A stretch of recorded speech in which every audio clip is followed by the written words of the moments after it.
wannan kamar yadda kuke gani muridai da awam, wannan shine yadda ake wanke jikin babban shehiyanmu shehiya a titibiritiya a tumbiriya, wato ana gobe sallah ranar da ake kira mai ajajibariya kenan, ranar jajibari. Wannan wanka an ce an yi mata shine da ruwa ƙulla aƙalla alal aƙal ya kai ƙulla 1,001, ƙulla 1,001 daga wato ainihin kunkuminta zuwa ƙasan kafafunta. Ba a maganar me ya ɗauka a wanke sama. Su kansu wannan muridai da suka samu wannan albarka ta wanke jikin wannan babban shehiya, an ce har yau ƙamshi suke yi, har yau kamshi suke a zahiran ana ji suna hamamiyya, ana ji suna wato ainihin hamamiyya tu jasadi, amma kuma a batsuni suna kamshi irin na almiski. Allahu akbar.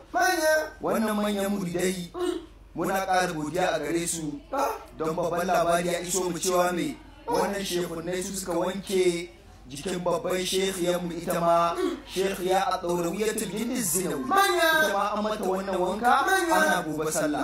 Sannan da babban shehiyanmu almaɗuwiya alkanawiya, ita ma an mata wannan wanka ana gobe sallah. Sannan babban shehiyanmu alfarashiyatul kabbasati, ita ma mata wannan babban wanka ana gobe sallah. Wannan babban shehiyanmu albutuliyya, ita ma mata wannan wanka ana gobe sallah. Sannan babban shehiyanmu ita ma, ko kuma mu ce babban shehi mu, duk da muna rikicewa wani lokacin mu rasa namiji ne ko mace, shehu ko shehiya Hassan Daudiyu a Nigeria, Hassan Daudiyu a Nigeria, su ba ma 'yan ƙasa bane, su ba ma 'yan ƙasa bane. Allahu akbar.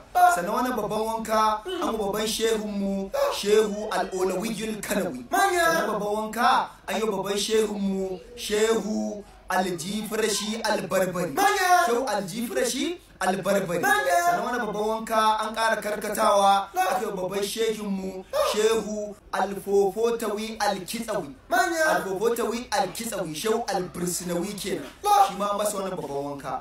So wannan muridai da suka dage suka ba da wannan gudunmawa tasu wurin tabbatar da tsafta, don annabi ya ce mai annazafatu minal iman. So wannan muridai sun dage sun tabbatar da wannan magana. Allah ya musu albarka, Allah ya musu albarka, kuma ne musu bishara da cewa su ma sun samu don an ba su, kuma babu mai kwace musu, an riga an ba su wannan. Allahu akbar.